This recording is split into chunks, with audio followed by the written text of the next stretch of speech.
Bonjour, aujourd'hui on va parler de l'ENAC 2020, de l'épreuve EPLS. Donc c'est la première vidéo à chaud puisqu'elle s'est passée le lundi 15 juin, dans des conditions spéciales avec le Covid bien sûr. Donc on va parler en premier avant d'expliquer ce qu'est l'ENAC et l'EPLS, je vais déjà donner ma réaction à chaud de ce concours 2020. Donc pour commencer, l'ENAC, l'École nationale de l'aviation civile, qui se situe majoritairement à Toulouse, est une école pour devenir pilote de ligne. Donc cette année, en arrivant dans la salle, on nous a annoncé qu'il y avait 1153 candidats pour 14 places. Ce qui est le même nombre de places que l'année dernière, mais qui avait diminué par rapport à il y a 2 ou 3 ans, qui était 16 places, qui était déjà pas énorme. Donc, je vais décrire un petit peu les conditions, ce qui se passe cette année, notamment mon ressenti sur les épreuves, et donc sur les 3 sujets, et d'autres petits détails. Donc, cette année, l'ENAC n'a pas vraiment changé ses épreuves, il y aura toujours des oraux, c'est une des seules écoles où il reste encore des oraux. Elle est accessible à partir de première année, on va dire de sup, ou alors avec une licence, enfin une L1 en tout cas. Donc là on était convoqué le 15 juin, date reportée qui était initialement prévue en avril, avec une première épreuve de mathématiques de 11h à 13h, donc ce sont des 3 QCM. Donc en mathématiques le premier QCM, ensuite le QCM de physique de 14h à 16h, après une petite pause d'1 heure pour manger, et ensuite le QCM d'anglais qui est beaucoup plus gros, de 16h30 à 18h30. Donc c'est parti, on va sortir le sujet et on va voir tout ça. Donc il faut savoir que ces épreuves durent, comme je l'ai dit, 2 heures, sont à coefficients égaux. Donc ce sont les écrits, il y a plusieurs étapes. Aujourd'hui on parlera que des écrits, je décrirai le concours de l'ENAC dans une autre vidéo. C'est-à-dire qu'il y a normalement des écrits, des admissions ensuite psychomotrices, psychotechniques, avec une visite médicale pour encore une admission après, encore l'étape d'après, tout ce qui est oral d'anglais, etc. Donc les notes éliminatoires aussi, il faut avoir au-dessus de 5 en maths et en physique, au-dessus de 10 en anglais. Donc commençons avec la première épreuve, la épreuve de mathématiques. Alors qu'est-ce que j'en ai pensé? L'épreuve de mathématiques était plutôt, je vais pas dire simple, mais on a connu pire, on va dire, dans les annales de l'ENAC. C'est-à-dire que là, la première partie traitait en fait de suites. Donc des suites avec des questions à répondre à un QCM. Alors l'ENAC, il faut savoir également qu'on a 4 choix de réponse, A, B, C, D ou E. C'est-à-dire on peut mettre une seule réponse, on peut en mettre 2 maximum, il y a 2 réponses maximum, ou la réponse E, donc ce qui est traître, c'est-à-dire que la réponse E, il n'y a pas de réponse correcte parmi les 4 proposées.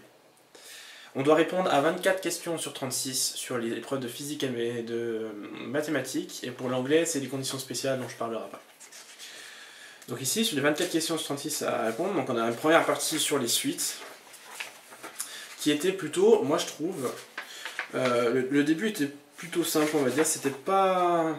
Alors il faut savoir que je suis pas excellent en maths du tout, donc j'ai trouvé plutôt les premières questions assez intuitives, on va dire, et pas hardcore. Après le programme est quand même celui de première année, donc c'était voilà, au moins les premières questions. La deuxième partie, donc je mettrai peut-être les sujets en description si j'ai le temps de les scanner. La deuxième partie traite d'une fonction arcos, enfin cos de L, arcos de X, avec des questions sur les ensembles de définition assez traîtres. Hein. D'ailleurs, il y a 3 questions là, qui paraissent assez semblables, mais qui peuvent ne pas apporter la même réponse. Avec des questions de parité ensuite sur cette fonction.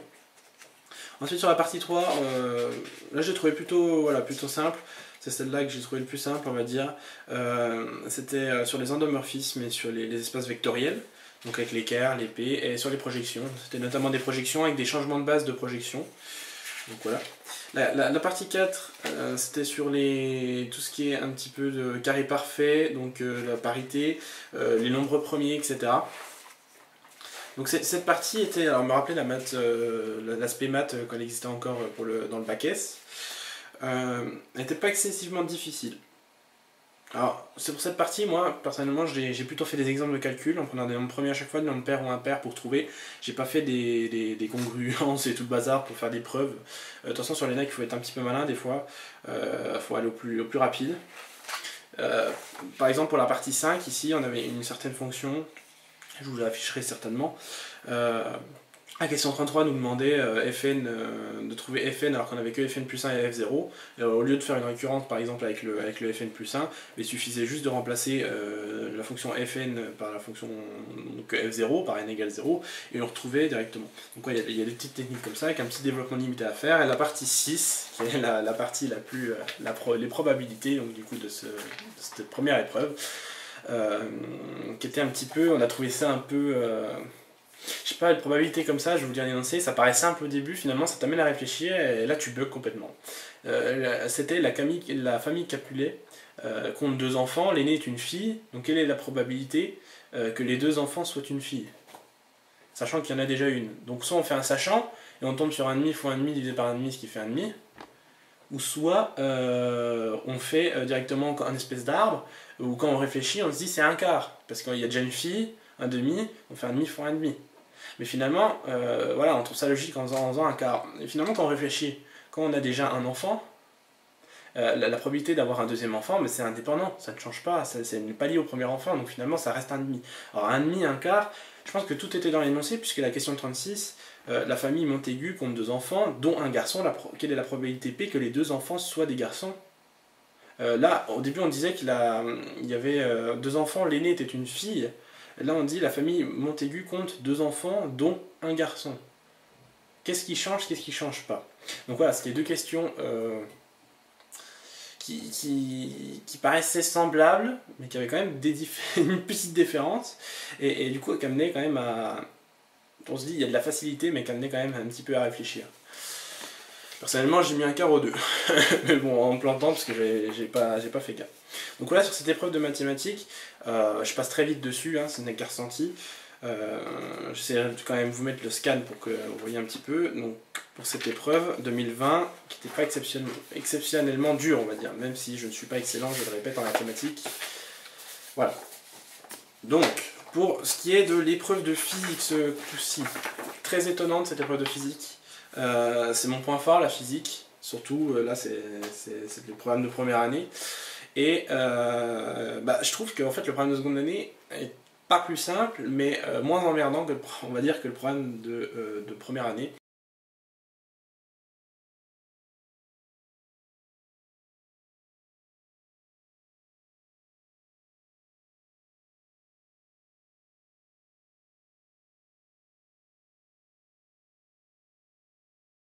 Pourquoi?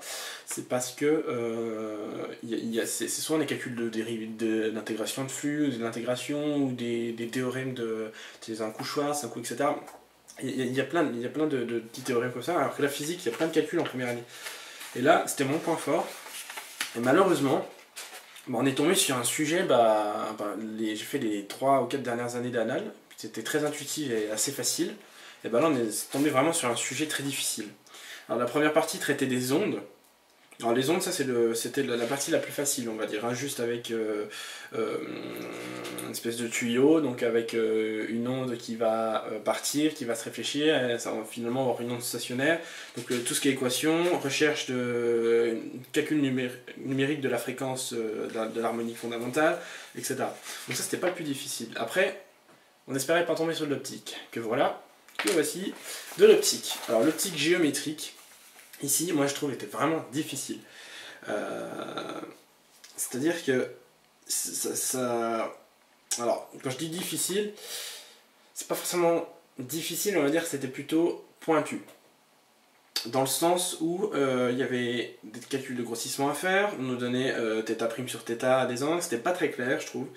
Et finalement, les calculs, déjà, quand on n'aime pas l'optique, moi personnellement ça me dérangeait pas, j'arrivais bien à l'optique, mais là j'ai complètement bugué devant. C'était pas... déjà, la question que peut-on affirmer, etc., qui tombe toujours, ça c'est normal. Ensuite, des calculs, on arrive à la fin à d'assez gros calculs, et franchement, ça donnait pas envie, quoi.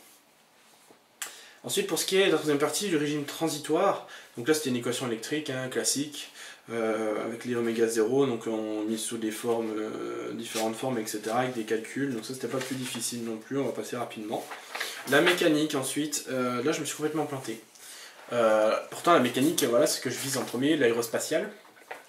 La mécanique ici, donc c'était, comme ce que j'ai un peu dessiné là derrière, c'était ce schéma-là, donc une ellipse, avec la phélide, périhélie.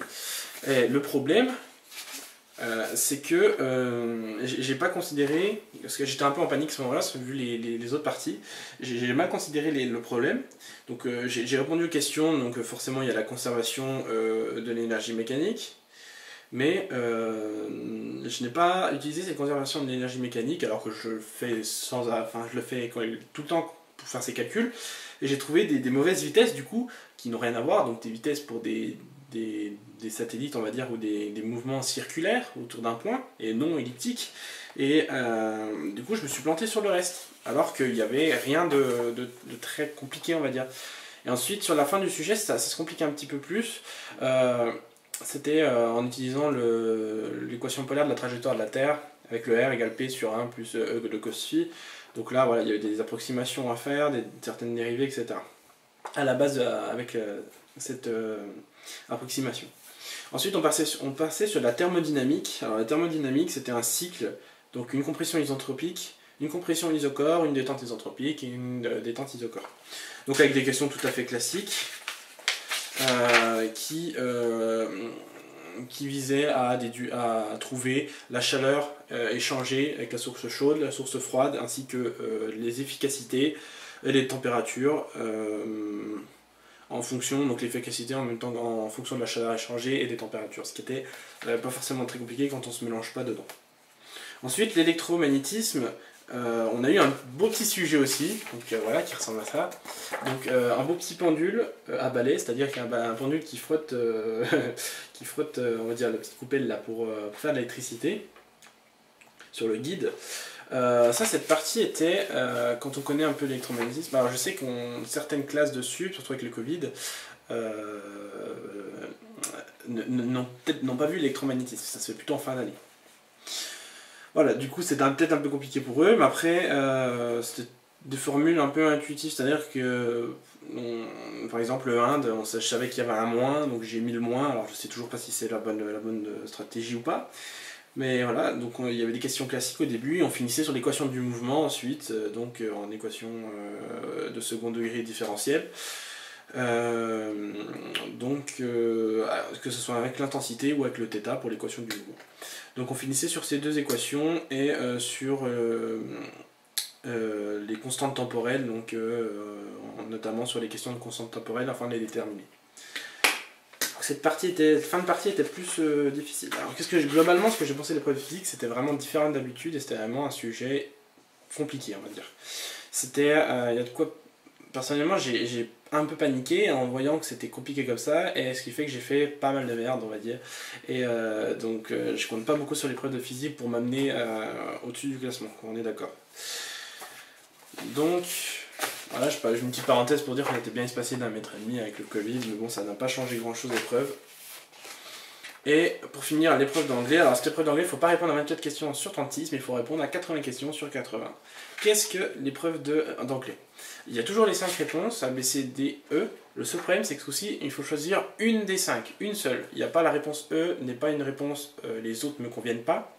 La réponse E, c'est vraiment, fait partie des réponses. Donc il faut répondre une des 5. Par exemple, on commence un texte, et on a, donc je vais vous montrer comment ça se présente. En gros, on a 8 textes avec 10 questions, donc c'est des textes à trous. Voilà, on lit la première phrase, un trou, et on choisit parmi les 5, souvent des synonymes ou bien des verbes, des conjugaisons, etc. Et on fait 8 textes avec 10 questions comme ça, avec 10 trous à chaque texte. Les sujets, alors on va faire un récapitulatif des sujets rapidement, ça va, c'était pas. Il y avait un texte qui était peut-être difficile, mais ça, franchement, c'était plutôt d'un niveau assez correct. Ça allait. Donc le premier sujet c'était l'Italie, c'était une tornade en Italie qui a tué donc 11 personnes et qui a inondé la basilique Saint-Marc. Ensuite, il y avait un sujet sur le train à haute vitesse en Afrique, un sujet sur le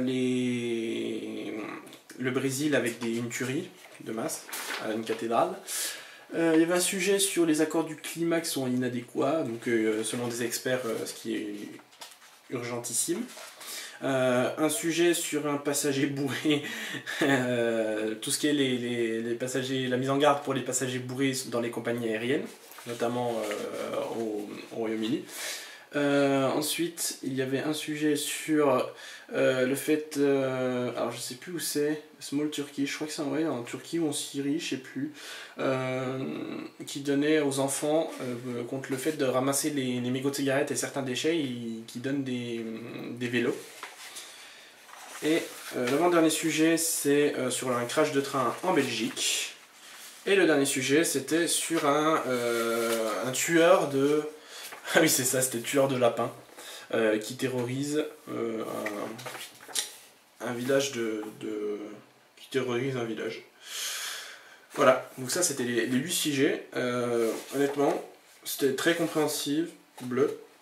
Et bon, bah, j'ai eu moi, ma pensée pour ce sujet, c'était comme d'habitude, voilà, on remplit un petit peu en pensant, en essayant la première intuition. Alors moi je fonctionne surtout pour l'anglais, la première intuition. Pour les verbes, je relis plusieurs fois et je regarde la conjugaison aussi dans les phrases. Parce que des fois, il y a des phrases, je sais pas si je peux trouver un exemple, qui tournent avec had, et t'as envie de mettre have been, alors qu'avant ils mettent had partout, donc finalement tu te dis ça peut être had been. Donc voilà, il y a des petites pièges comme ça où il faut bien regarder les phrases, bien regarder les conjugaisons, la coordination du temps. Après on verra bien. Voilà, ça, on peut pas trop s'avancer sur l'anglais, d'ailleurs il y a une correction, il me semble, qui est sortie déjà sur l'anglais directement après l'épreuve. Mais voilà, on n'a pas encore les corrections pour le reste, ça risque de prendre un petit peu de temps. Donc voilà pour ces 3 épreuves, sur mon ressenti de la présentation de ces 3 épreuves. Comme j'ai déjà dit 2 fois, j'essaierai de les scanner ou de les mettre à un moment donné après mes concours, parce que j'ai pas beaucoup de temps. Donc voilà pour cette épreuve de l'ENAC 2020 qui s'est quand même déroulée de base. Donc le seuil d'admissibilité, on ne le sait pas encore, on ne le connaîtra que dans 15 jours lors des résultats le 1er juillet. Et l'année dernière, je crois qu'il était de 15,12 ou 15,02, je sais plus. Il y a quelques années, il était à 14, à 16, à 12, il est descendu à un moment donné même. Donc voilà pour cette première épreuve écrite. Donc les épreuves suivantes sont les épreuves psychotechniques et psychomotrices en juillet pour ceux qui seront sélectionnés, donc à savoir 150, 170 candidats maximum environ. Donc voilà pour cette présentation, cet avis sur le concours EPL ES 2020. Donc je finis en donnant la différence entre EPLS que j'ai oublié. EPLS c'est pour les personnes qui veulent se présenter, qui ont fait une première année d'études dans les mathématiques ou les sciences et qui n'ont pas d'ATPL, c'est-à-dire le théorique pilote de ligne, et qui ne présentent pas d'autres avantages de CPL, etc. Il y a aussi l'EPL U et l'EPL P, il me semble. Le PLU, il faut avoir un niveau scientifique minimum de bac plus 2, être ressortissant de la communauté européenne, être éligible médicalement, avoir plus de 17 ans, avoir fait son recensement et être détenteur de l'ATPL avion au 1er janvier de la formation. Puis avoir réussi donc du coup l'examen d'aptitude, la langue anglaise, donc le FLC 0,55. Pour le PLP, la différence c'est qu'il faut en plus avoir la CPLA, donc la licence de pilote professionnel avion, tout simplement. Donc être âgé de plus de 18 ans, etc. Donc je vous laisse, à la limite, je mettrai des liens en dessous sur les notices EPL. Puis voilà, comme ça sera... Mais je referai une vidéo détaillée dessus sur le processus EPL. Bah sur ce, très bonne journée et une prochaine pour sûrement une vidéo sur les concours. Sur leur sentier des concours, notamment je passe Centrale et je passe CCINPE 3A et IPSA samedi là. Donc très bonne journée, au revoir.